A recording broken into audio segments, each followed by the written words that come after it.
Hey guys, welcome back to another episode of Ask Zach. Today we're going to be talking about what does it look like to be ready for a relationship? Or another way to word it, what should I be looking for in a relationship? How do I know if I am ready, and what should I be looking for in somebody else? So I want to give us just 5 things that we can think about for both guys and girls to be focusing on what it means to be ready and what to be looking for in the opposite sex. So number 1 is, if you are looking to date, you need to be looking for, as well as you need to be having in yourself, a personal relationship with the Lord.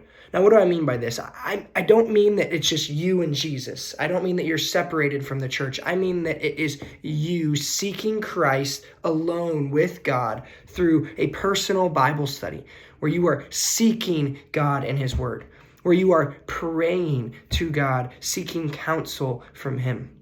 The second one is relationship to the church as well as discipleship. If I am counseling somebody on if they are ready to be dating and what to look for in somebody else, then I'm going to ask them, what does your church involvement look like? Are you serving in areas? Are you asking where the church has needs? Are you asking for discipleship, seeking counsel and wisdom from older and godlier men or women? Are they actively involved? If I were to ask somebody at their church, hey, what do you think of this person? And they say, who? That's a red flag. Point 3 is a proven grinder. What do I mean by this? I think that there is something very clear and very evident that if somebody is being faithful where they're at right now, then they'll be faithful with what they do in the future.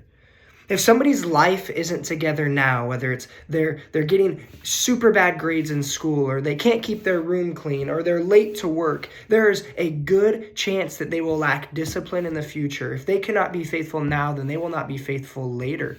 God gives a great deal of responsibility to those who are responsible.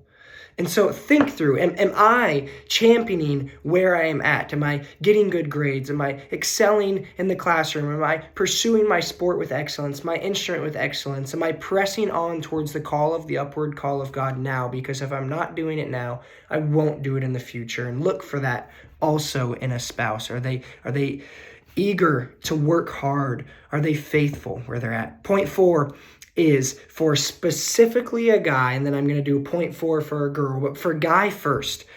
There is a clear demonstration throughout Scripture that the man is to be the provider and protector of the house.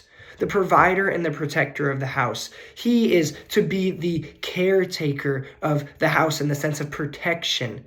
And so this means that he needs to be a man in the most worldly sense of the word, that he can change a light bulb, that he can sweep and take out the trash, that he has an idea of what it means to lead. He has this sense of gravitas to him. Gravitas. He has purpose and mission, and he has a great vision ahead of him. This man who knows what he's going to do and has that whole persona within him. For girls, for point 4, I want to offer that point 4 is a submissive spirit. If they're not submissive to their authorities, whether that be their parents, whether that be their elders, whether that be their teachers, and the same is true for guys, but a submissive spirit is something that Scripture talks so much about, whether it's in Titus 2 or whether it's in the creation of man and women, that the woman would always be fighting against that submission with man. Look for somebody who has a submissive spirit.